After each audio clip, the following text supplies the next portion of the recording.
73वीं सालगिरह है और पाकिस्तान तहरीक इंसाफ के जो लोग हैं, ज़्यादातर वो लोग जो इमरान खान साहब के चाहने वाले हैं, उनके जो फैंस हैं या उनके फॉलोअर्स हैं या नौजवानों की एक बड़ी तादाद है, वो इसके ऊपर सेलिब्रेशंस कर रही है। वो इमरान खान साहब को विश कर रहे हैं, उनको दुआएं भेज रहे हैं। सोशल मीडिया के ऊपर ये टॉप ट्रेंड कर रहा है और विद इन नो टाइम, यानी 1-1.5 घंटे के अंदर ये टॉप ट्रेंड बन गया पाकिस्तान में। ये बात सच है कि इमरान खान साहब की मकबूलियत में कमी नहीं हो पा रही। पाकिस्तान की एस्टेब्लिशमेंट ने पूरी कोशिश की है सोशल मीडिया को कुचलने के बाद, काफ़ी खौफ व हरास भी फैलाया, तहरीक इंसाफ के अंदर दरारें पैदा करने की कोशिश की। इमरान खान साहब के हवाले से बहुत सारा प्रोपेगेंडा किया गया, उनके ऊपर जाली मुकदमात बनाए गए, मजहब कार्ड इस्तेमाल किया गया, सारा कुछ करके देख लिया। इसके बावजूद इखलाक से गिरी हुई हरकतें भी की, लेकिन इमरान खान साहब की पब्लिक में, खासतौर पर नौजवानों में मकबूलियत कम नहीं हो रही, बल्कि वो गुजरते दिनों के साथ बढ़ती चली जा रही है। और उनके बेटे ने एक पैगाम दिया इमरान खान साहब के, उनके 73वें यौम पैदाइश पे। 73वें यौम पैदाइश पे हमारे वालिद आज भी एक डेथ सेल में कैद है, 790 दिन अपने ख़ानदान, अपने डॉक्टरों और अपने वकला के बगैर, मगर उनका हौसला आज भी कायम है। हमें हार नहीं माननी चाहिए, क्योंकि वो कभी भी हार नहीं मानेंगे। देखिए, बेटे से ज़्यादा तो बाप को कोई नहीं जानता, और इमरान खान के बेटों का ये मानना है कि हमारा बाप हार नहीं मानेगा। क्योंकि इमरान खान साहब की कभी कभी उनके बेटों से बात करवाई भी जाती है। ये बात ठीक है। अगर पाकिस्तान तहरीक इंसाफ के कई लोग भी ये कहते हैं कि हमें ऐसा लगता है कि अगर सारे भी साथ छोड़ गए इमरान खान का, तो वो तब भी सरेंडर नहीं करेगा और वो तब भी एस्टेब्लिशमेंट के सामने नहीं झुकेगा। वो अपने मुंह से कहते हैं कि आसिम मुनीर साहब और ये दीगर लोग मुझे झुकाना चाहते हैं, लेकिन ये मुझे डरा हुआ नहीं देख सकते। मुझे डरा हुआ देखना इनकी हसरत रह जाएगी। ये इमरान खान साहब ने कुछ स्टेटमेंट दिया है। साथ में वो ये भी कहते हैं कि अगर मुझे कुछ हो गया तो उसके लिए जिम्मेदार आसिम मुनीर साहब होंगे। अपनी वाइफ के हवाले से भी वो यही कहते हैं कि अगर साबिक खातून अव्वल को कुछ हो गया तो आसिम मुनीर साहब को वो कहते हैं वो जिम्मेदार होंगे। और ख़वातीन को जेल में डालना वैसे है भी मायूब। इमरान खान साहब ने अपनी शानदार एक ज़िंदगी गुजारी है, उनकी ज़िंदगी के बहुत सारे पहलू हैं। जवानी में ही वो कौम के हीरो बन गए थे। 1971 से लेकर 1992 के वर्ल्ड कप तक उन्होंने कौम के ऊपर राज किया और वर्ल्ड कप जिताया पाकिस्तान को। उसके बाद फिर उन्होंने शौकत खानम अस्पताल बनाना शुरू किया, नमल यूनिवर्सिटी बनाई। फिर वो एक, लोग उन्हें जानते थे एक मोटिवेशनल स्पीकर के तौर पे, फिर एक लीडर के तौर पे। फिर उन्होंने एक पॉलिटिकल पार्टी बना के एक लंबी स्ट्रगल की। 22 साल लंबी जिद्दोजहद के बाद वो पाकिस्तान के वज़ीर आज़म बने। और वज़ीर आज़म बनने के बाद उन्होंने जो टाइम गुजारा, उस टाइम में उन्होंने वज़ीर आज़म की कुर्सी को कुछ इस तरीके से वहाँ पे इक़दामात किए, या उनका एक ऐसा ऑरा बन गया वहाँ पे कि अब यानी उन्होंने कुर्सी को कहीं और पहुँचा दिया। मैं सीरियसली आपको बताऊँ तो शहबाज शरीफ और इमरान खान की ना करैक्टर में और शख्सियत में बड़ा फ़र्क है। मैं कोई वजाहत की बात नहीं कर रहा, मैं ये बात कर रहा हूँ इमरान खान साहब का करैक्टर बहुत बड़ा है। शहबाज शरीफ साहब की लाइफ में कंप्रोमाइज़ हैं। अब वो सियासत में इसलिए आए कि उनके वालिद एक बहुत अमीर आदमी थे और उनके भाई जो है वो वज़ीर आज़म बन गए थे। फिर उनके जर्नैलों से बड़े अच्छे ताल्लुकात थे। जर्नैलों के ज़रिए से इन्होंने अपने फ़ायदे भी लिए, कारोबारी फ़ायदे लिए, फिर अपनी इंडस्ट्री को बहुत बढ़ाया। सारा ख़ानदान सियासत करता है तो मिलजुल के इन्होंने बड़ा एक जैसे पूरा सिस्टम लेकर चलता है, वो उसके बेनिफिशरी हैं। इमरान खान ने अकेले मेहनत की है और बड़ी स्ट्रगल की है, चाहे वो उनका अपना क्रिकेट का करियर हो या उसके बाद उनका जो एज एक फलाई कारकुन के तौर पे उन्होंने जो काम किया वो उनका वो करियर हो, या उसके बाद एक लीडर के तौर पे। बड़ी लंबी इमरान खान साहब की स्ट्रगल है। परवेज़ मुशर्रफ ने उनको ऑफर किया था तो उनके साथ भी इमरान खान साहब को डील नहीं बना पाए। लेकिन 2018 में जब इमरान खान साहब की हुकूमत आई तो उसके ऊपर एलिगेशन लगाया गया कि ये मिलिट्री एस्टेब्लिशमेंट की सपोर्ट से हैं। हालांकि ये सब जानते हैं कि बहुत सारी सीटें इमरान खान साहब को हराई भी गई थी। सेंट्रल पंजाब में हराया गया था और कुछ जगहों पर उनको सपोर्ट भी मिल गई थी। लेकिन प्लस माइनस करें तो इमरान खान साहब को बैसाखियों वाली हुकूमत बनाकर दी गई, जिसका उनके आज तक उन्हें दुख है। उन्हें लगता है जितनी मकबूलियत थी उन्हें बैसाखियों वाली हुकूमत नहीं लेनी चाहिए थी और दोबारा इलेक्शंस के अंदर जाना चाहिए था, या वो हुकूमत लेने से इनकार कर देना चाहिए था। बहरहाल आज के दिन इमरान खान साहब पाकिस्तान की तारीख के सबसे मकबूल पॉलिटिकल लीडर हैं, इससे इनकार नहीं किया जा सकता। और उनका 73वां यौम पैदाइश है और वो एक डेथ सेल में बंद है और एक छोटे से सेल के अंदर उन्हें कैद तन्हाई में रखा गया है। उन्हें और उनकी अहलिया को अजियत दी जा रही है। बाज़ औक़ात उन्हें बिल्कुल बंद कर दिया जाता है, बाहर नहीं छोड़ा जाता। बाज़ औक़ात वो शिकवा करते हैं कि सफाई का ख्याल नहीं रखा जाता। फिर वो ये बताते हैं कि वज़ू के लिए भी गंदा पानी फराहम किया जाता है। उन्हें उनके डॉक्टरों तक और अहले खाना तक रसाई कई कई महीने तक बंद कर दी जाती है।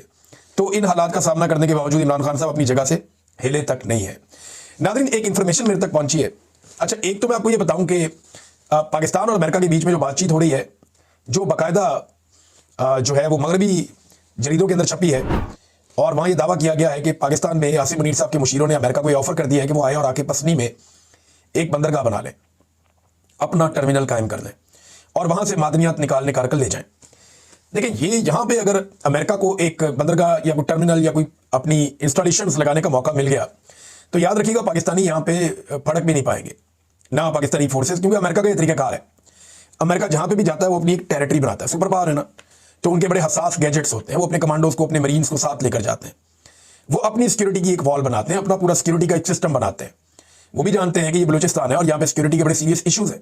जब वो आएंगे तो वो पाकिस्तान की सिक्योरिटी के ऊपर भरोसा नहीं करेंगे, वो अपना एक पूरा स्ट्रक्चर तामीर करेंगे, वहां वो क्या करते हैं क्या नहीं करते आप उसके अंदर झांक भी नहीं पाएंगे, आपको पता भी नहीं चलेगा, क्योंकि औकात ही नहीं है पाकिस्तान की, ये हैसियत नहीं है कि वो अमेरिका को चेक कर पाए, उन्हें कहे जी हम कुछ देखना चाहते हैं या हमें बताया जाए।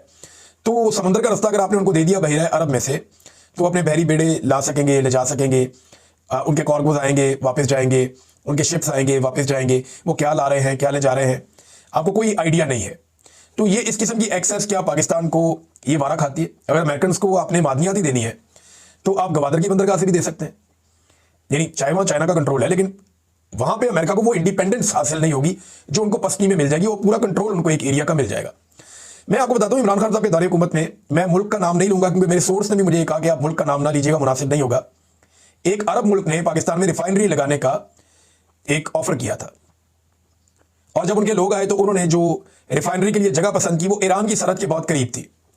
अब उस मुल्क के ईरान के साथ कोई ताल्लुकात भी इतने मसाली नहीं थे, तो इमरान खान साहब ने उसके ऊपर इनकार कर दिया था मुबैना तौर पे, क्योंकि इमरान खान साहब ने कहा कि यहाँ पे अगर ये आप यहाँ पे अपना वो बनाएंगे सिस्टम सारा, तो इस पे ईरान क्योंकि करीब है और ताल्लुकात का ये मामला है तो ये ठीक नहीं रहेगा। तो इमरान खान साहब ने उस मामले से माजरत कर दी थी। लेकिन अब अगर अमेरिका इतना करीब आ जाता है ईरान के और चाइना के, यानी चाइना जो है वो उनके बहुत बड़े इंटरेस्ट हैं गवादर की बंदरगाह में, उससे 70 नॉटिकल माइल पे समंदर के रास्ते से अगर वहां अमेरिका आगे बैठ जाता है तो चाइना को तशवीश तो होगी, लाजमी होगी।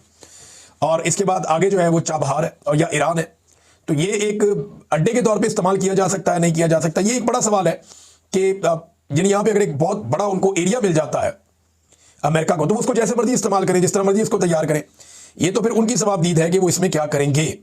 अब ये सवालात खड़े हो गए हैं, देखते हैं इनके जवाब क्या आते हैं। नाज़रीन, एक और चीज पाकिस्तान में आजकल एक चल रही है, एमर वली खान साहब ने एक्चुअली आर्मी चीफ को एक सौदागर से तशबीह दी थी, एक दुकानदार से, कि वो ब्रीफ केस के अंदर मादनियात लेके अमरीकी सदर के पास पहुंच गए, तो वो कहते हैं ये मजाक है और ये अच्छी बात नहीं है। उन्हें जेब भी नहीं देता कि आर्मी चीफ एक मुल्क का जो है वो अपना माल बेचता फिरे। इस किस्म की बातें जो है वो एमर वली खान साहब ने की। अच्छा, उसके बाद एमर वली खान साहब के ऊपर नून लीग ने तनकीद की, एस्टैब्लिशमेंट ने कुछ नहीं कहा, यानी डीजीआई एसपीआर नहीं बोले, कोई भी नहीं बोला इसके ऊपर, और रद्द-ए-अमल दे भी सकते थे। देखिए, जो हमारी अंडरस्टैंडिंग है ना, मेरी बहुत सारे साथियों से बात हुई है, खैबर पख्तूनख्वा में भी हुई और इस्लामाबाद में भी हुई, उन सबका ये मानना है कि क्योंकि पाकिस्तान तहरीक इंसाफ खैबर पख्तूनख्वा में बहुत मकबूल है, और दूसरी वो पॉलिटिकल पार्टी खैबर पख्तूनख्वा में मकबूल हो सकती है जो एंटी एस्टेब्लिशमेंट होगी, लिहाजा एस्टेब्लिशमेंट को एमर वली खान साहब पे कोई एतराज नहीं होता। वो जितनी मर्जी सख्त बात करें, आर्मी चीफ पर करें, डीजी आईएसआई पर करें या फौज के खिलाफ करें, उनके ऊपर कोई एतराज नहीं किया जाता। वजह यह है कि सिस्टम यह जानता है कि एमर वली खान हमारे खिलाफ नहीं जाएगा, और एमर वली खान को जब हम चाहेंगे अपने फायदे के लिए कोई तरमीम करानी, कोई और काम करना, इस्तेमाल कर सकते हैं। 26वीं तरमीम, 27वीं तरमीम, 28वीं तरमीम, जो भी काम हमने डालना होगा, एमर वली खान आएगा और हमारे लिए काम करेगा। हाँ, प्रॉब्लम सिर्फ यह है कि इसकी मकबूलियत कम हो गई है, तो इसको थोड़ा मार्जिन दे दिया जाए कि ठीक है, एंटी एस्टेब्लिशमेंट बन जाओ, हमारे खिलाफ जो बोलना चाहते हो बोलो, आपको इसका फायदा हो जाएगा पब्लिक के अंदर, और हमें क्या इससे हमारा जा रहा है, कुछ भी नहीं, लोग भी कह रहे हैं तो आप भी कह रहे हैं। तो ये एमर वली खान साहब के हवाले से वहां पे जो जर्नलिस्ट हैं उनकी राय है। देखिए, अगर वाकई एस्टेब्लिशमेंट को तकलीफ होती और चले इतनी सख्त बात अगर सलमान अकरम राजा कर देता, या इतनी सख्त बात अगर पाकिस्तान तहरीक इंसाफ का कोई रहनुमा कर देता, तो उसके साथ क्या होता आप सोच सकते हैं। अगर पाकिस्तान तहरीक इंसाफ का कोई रहनुमा इतनी सख्त बात कर देता तो अभी तक उसका घर तोड़ दिया जाता, छापे मारे जाते, उसकी फैमिली को अगवा कर दिया जाता, यहां पे जबरी तौर पे गुमशुदगियां शुरू हो जाती, बंदे गायब कर दिए जाते, या उस बंदे पे बहुत सारे मुकदमात दर्ज हो जाते। लेकिन एमर वली खान के बारे में ऐसा कुछ नहीं हुआ, उनकी सिक्योरिटी वापस ली गई है, जो उनकी फैमिली को बहुत ज्यादा सिक्योरिटी फ्राहम की गई थी, क्योंकि इनकी जान खतरे में है। देखें, ये हमें मानना पड़ेगा, एएनपी के बहुत सारे लोग शहीद हुए, और एएनपी का दहशतगर्दों के साथ एक बड़ा पुराना पंगा चला आ रहा है, और इन्होंने दहशतगर्दी के खिलाफ लड़ाई के अंदर फौजी ऑपरेशंस की बहुत हमायत की है माजी में। आजकल नहीं कर रहे क्योंकि आवाम का ट्रेंड ऑपरेशंस की मुखालफत में है, तो जरा ऑपरेशन की मुखालफत में आ गए, लेकिन हमेशा एएनपी ने फौजी ऑपरेशनों की हमायत की। उसकी वजह से बहुत सारे शिद्दत पसंद इनसे नाराज भी, इनके ऊपर अटैक्स भी होते हैं। देखें ना, बिलोन फैमिली के साथ क्या नहीं हुआ, जो मियां इफ्तिखार साहब हैं उनके साथ उनके बेटे को शहीद कर दिया गया। बड़ा जुल्म और जबर बर्दाश्त किया, बड़ी तकलीफ और बड़ी दहशतगर्दी बर्दाश्त की है एएनपी ने, लेकिन आफरीन है इस जमात के ऊपर कि ये डट के खड़े रहे। अब इस मामले में एमर वली खान की सिक्योरिटी वापस लेना, उनकी फैमिली की सिक्योरिटी वापस लेना, ये बड़ा खतरनाक कदम है। अच्छा, ना सिर्फ फेडरल गवर्नमेंट ने सिक्योरिटी वापस ले ली, बल्कि पता चला कि जो खैबर पख्तूनख्वा की पुलिस है उन्होंने भी सिक्योरिटी वापस ले ली। लेकिन इस पे गंडापुर साहब ने एमर वली खान को रब्ता करके कहा, जी मैं नहीं हूं इसमें, ये आईजी को इस्लामाबाद से ऑर्डर आया, वजारत दाखिला से, मैं इसका हिस्सा नहीं हूं। यानी कितना बेबस वजीर आला खैबर पख्तूनख्वा का अगर वज़ीर आला की सिक्योरिटी वापस ले ली जाए या वज़ीर आला के जो वज़रा है उनकी सिक्योरिटी वापस ले ली जाए, तो क्या तब भी वो यही कहेंगे कि मैं नहीं हूं, ये फेडरल गवर्नमेंट ने किया है? देखिए, आईजी जो होता है किसी सूबे का, वो उस सूबे के चीफ एग्जीक्यूटिव के अंडर काम करता है और वो उसके अहकामात मानता है और उससे मुशावरत के साथ चलता है। लेकिन यहां पे एमएल वली खान, और अगर खुदा ना खास्ता एमएल वली खान के ऊपर अटैक होता है, इनकी फैमिली पे कोई नुकसान होता है, तो रिस्पांसिबिलिटी कौन लेगा? ये तो उठा के गंडापुर पे डाल देंगे। तो गंडापुर को इसके ऊपर एक्शन लेना चाहिए। आपको याद होगा कि दौरे हुकूमत था, गालिबन नून लीग का ही था, और हाँ, नून लीग का दौरे हुकूमत था, और शाहिद खाकान अब्बासी को वज़ीर आज़म पाकिस्तान बनाया गया था। तो कराची में कैप्टन सफदर ने कायदे आज़म मोहम्मद अली जिन्ना के मज़ार पे उछल उछल के वोट को इज्जत दो के नारे लगा दिए। ये कूद के अंदर भी चले गए कब्र पे। अब उसके ऊपर जो है वो बड़ा रिएक्शन आ गया एस्टेब्लिशमेंट का, और उस वक्त, और ये बुरा भी लग रहा था, अजीब-ओ-गरीब हरकतें कर रहे थे। कैप्टन साहब ना ओवर हो जाते हैं। उन्होंने जाके वो हरकतें की। बाद में जनाब पुलिस को मजबूर किया। पुलिस वहां पे कार्रवाई नहीं कर रही थी, क्योंकि पुलिस तो मानती है बिलावल की और मुराद अली शाह की, सिंध में उनके कंट्रोल में थी। तो पुलिस ने इनकार कर दिया और उसके बाद एस्टेब्लिशमेंट ने काम दिखा दिया। वहां पे जो सेक्टर कमांडर वगैरह थे उन्होंने कार्रवाई डाली, आईजी को उठाया और जनाब जाके दरवाजा तोड़ के तो कैप्टन सफदर को उठा के ले गए। अब उसके बाद जो है वो सिंध हुकूमत ने नाको चने चबवा दिए और सारी रात उन्होंने बाजुआ को सोने नहीं दिया, क्योंकि वहां पे ऑफिसर ने जनाब रिजाइन करना शुरू कर दिया। जनाब हमारी बात नहीं सुनी जा रही। ये होती है कमांड, ये होती है पॉलिटिक्स, ये होती है पॉलिटिकल लोगों की ग्रिप, कि उस वक्त की एस्टेब्लिशमेंट खिलाफ होने के बावजूद पाकिस्तान पीपल्स पार्टी ने साबित किया और उन्होंने अपनी पुलिस को कंट्रोल करके दिखाया। गंडापुर ये नहीं कर सकते। गंडापुर के हालात बहुत कमजोरी वाले हैं, और वैसे भी गंडापुर कमजोर आदमी है या किसी वजह से ब्लैकमेल होते हैं कि लगातार वो चीजें फेस करें। अब नून लीग, पीपल्स पार्टी और एएनपी आपस में लड़ाइयां कर रहे हैं। वो कहते हैं इससे माफी मांगो, वो कहते हैं उससे माफी मांगो, कोई कहता है नून लीग मेरे से माफी मांगे, एएनपी कहती मेरे से माफी मांगे, पीपल्स पार्टी कहती ये करो, नून लीग कहती हम क्यों करें। वो आपस में एक लड़ाई लड़ रहे हैं। उसकी वजह पता है क्या? ये सारे मावन अदाकार हैं। ये जो इस वक्त पाकिस्तान में फिल्म चल रही है ना, ये फिल्म एस्टेब्लिशमेंट और तरीके इंसाफ की चल रही है। मुकाबला इस वक्त इमरान खान और आसिम मुनीर साहब का एक्चुअली जो मुकाबला, सच जो बात बोले, ऐसे हम अपने आप को धोखा देते रहते हैं। सच्ची बात यह है कि इमरान खान साहब का और आसिम मुनीर साहब का मुकाबला है। सादी सादी बात है। आसिम मुनीर साहब को इसमें यह सहूलत है कि वो पाकिस्तान के आर्मी चीफ हैं, ये उनको फायदा है इस बात का। इमरान खान साहब को यह है कि वो पाकिस्तान के सबसे मकबूल सियासी रहनुमा है, बेपनाह मकबूलियत है, वो इस बात का फायदा उठा सकते हैं। बहरहाल बाकी सारे लोग जो है वो इररेलेवेंट है। सारी पॉलिटिकल पार्टीज मावन अदाकारों को तवज्जो ही नहीं दे रहा। अब ये सारी पॉलिटिकल पार्टीज कहते हैं जी हम भी यहां रहते हैं, हमारी भी बात करो। ना कोई नून लीग की बात करता है, ना कोई पीपल्स पार्टी की बात करता है, ना कोई एएनपी की बात करता है। और जब जब ये पीटीआई से लड़ते हैं, लोग इनको गालियां देते हैं। तो इन्होंने एक नया तरीका वारदात निकाला और ये बाकायदा डिस्कस करके निकाला कि हम एक काम करते हैं, आपस में लड़ते हैं। हम आपस में लड़ेंगे तो हमारे कारकुन चार्ज हो जाएंगे, यानी एएनपी के कारकुन नून लीग के खिलाफ हम चार्ज कर देंगे, पीटीआई के खिलाफ तो नहीं हो रहे। तो नून लीग के कारकुन हम पीपल्स पार्टी के खिलाफ चार्ज कर देंगे, पीपल्स पार्टी के कारकुन हम नून लीग के खिलाफ चार्ज कर देंगे, फलाने के कारकुन फलाने के। तो आपस में लड़के नूरा कुश्ती करके अपनी रेलिवेंस बरकरार रखने की कोशिश कर रहे हैं। कोई ज्यादा काबिल तवज्जो तो ये काम है नहीं। नाज़रीन, एक और बड़ी इंटरेस्टिंग बात है। देखिए कर्मा कैसा कि जैसी करनी वैसी भरनी, मामला सामने आ ही जाते हैं। जनरल बाजवा ने जब रजीम चेंज ऑपरेशन किया था तो मीडिया को, हम लोगों को, सबको बुरा भला कहा जाता था, गाली दी जाती थी कि आप लोग गलत बात कर रहे हैं। जनरल बाजवा ने ऐसा कुछ नहीं किया। लेकिन जनरल बाजवा ने जिन जिन लोगों के साथ मिलकर यह किया, वो सारे लोग वक्तन फवक्तन गवाही दे रहे हैं कि उन्होंने क्या किया और अपने पांव पे कुल्हाड़ा मारा। जैसा कि एमएल वली खान साहब, जैसा कि फजलुर रहमान साहब, जैसा कि मोहसिन दावड़, शाहिद खाकान अब्बासी, मिफ्ता इस्माइल, और अब अली वजीर ने भी गवाही दे दी। असद तूर साहब ने उनका इंटरव्यू किया। अली वजीर साहब के साथ बड़ी ज्यादती की, एस्टेब्लिशमेंट ने जुल्म किया है, यह जुल्म बंद होना चाहिए। तो उन्होंने यह बताया कि शहबाज शरीफ हाजी अफसरान से डील कर रहे थे और हमें यकीन दिला रहे थे कि पॉलिसी अब बदल जाएगी, तो फिर हमने इनका साथ दिया। काम तो मजीद उल्टा हो गया। ये जनाब हालात हैं कि वो रजीम चेंज ऑपरेशन जिसे कल तक कोई तस्लीम नहीं करता। देखिए मैं आपको बताता हूं कि ये ज्यादा टाइम नहीं लगता होता। मुशर्रफ के दौर में वो कहते थे हम मुदाखलत नहीं करते, मुशर्रफ के फौरन बाद फौज ने कहा हम करते हैं, ये बड़ी ज्यादती हुई, अब नहीं करेंगे। राहिल शरीफ के दौर में का कोई मुदाखलत नहीं है, बाद में पता चला हुई थी। जनरल बाजवा लोग कसमें खाते थे, हलफ लेते थे कि हम कोई मुदाखलत नहीं करते, हमने कोई ज्यादती नहीं की। उनके जाने के बाद सारे लोग गवाही देने ज्यादती की है। आज सारे लोग आसिम मुनीर की कसमें खाते हैं। आसिम मुनीर साहब रिटायर होंगे, देखना सारे गवाही देंगे, इन्होंने बहुत सियासत की है। जनरल बाजवा के बड़े वफादारों में से एक ख्वाजा आसिफ थे और उन्होंने कहा कि मैंने अपनी सारी जिंदगी में इतनी सियासत नहीं की जितनी जनरल बाजवा ने की है। तो ये तमाम जर्नल रिटायरमेंट के बाद एक्सपोज हो जाते हैं। हमारा फर्क सिर्फ इतना है कि हम उनकी रिटायरमेंट से पहले बता रहे हैं कि ये लोग सियासत में हिस्सा ले रहे हैं जो ज्यादती है। नाज़रीन, हमास और इसराइल के 2 वफूद में मुज़ाकरात मिस्र में होंगे, ये बात तय हो गई है और मिस्री वजारत खारजा ने इस बात को ऐलान कर दिया है कि पीर और मंगल को 2 वफूद आएंगे, हमास के भी और इसराइल के भी, और कैदियों का तबादला जो है वो इसके ऊपर एजेंडा होगा। लिहाजा मुज़ाकरात शुरू हो गए। डोनाल्ड ट्रंप ने एक नक्शा पेश किया है और नक्शे में ये नजर आ रहा है कि इसराइल की भारी मौजूदगी होगी गजा में, और उन्होंने एक लाइन के साथ इसको डिवाइड किया है गजा को, और ये बताया कि एक तरफ इसराइल जो है उसकी मौजूदगी रहेगी और एक बड़ा हिस्सा है वो नजर आ रहा है। और बाद में शायद यही एरिया जो है जहां से इसराइली इनखला करेंगे, तो ये मुसलमान मुल्कों की जो फौज बनाई जाएगी जो कंट्रोल फौज है वो शायद इस इलाके में आएगी और एक दोनों मुल्कों के बीच में एक एरिया बन जाएगा, एक जोन बन जाएगा जहां पे कोई ऐसी फौज खड़ी कर दी जाएगी मुसलमान मुल्कों की जिसकी वजह से आइंदा इसराइल को भी प्रॉब्लम ना हो और गजा के लोग भी महफूज रहें। ये कोई इस किस्म का फार्मूला है। देखना ये है कि इसके ऊपर लोग मानते नहीं मानते, लेकिन हिजबुल्लाह के सेक्रेटरी जनरल सैयद नईम कासिम साहब का एक पैगाम आया, मैं आपको पढ़ के सुना देता हूं। वो ये कहते हैं कि स्पेन को देखो, और इन्होंने अरब ममालिक को मुखातिब किया। इन्होंने कहा स्पेन को देखो, काश तुम भी उन जैसे होते, लेकिन मैं तुमसे उनसे कम ही मांगता हूं। मैं तुमसे सिर्फ ये चाहता हूं कि मुजाहमत पर दबाव मत डालो। अगर तुम मुजाहमत की हिमायत नहीं कर सकते, फलस्तीनी कौम का साथ नहीं देते और इसराइल के खिलाफ खड़े नहीं होते, तो कम अज कम मुजाहमत करने वालों पर दबाव मत डालो। ऐसा मत करो, ऐसा कुछ मत करो जिससे इसराइल को फायदा हो।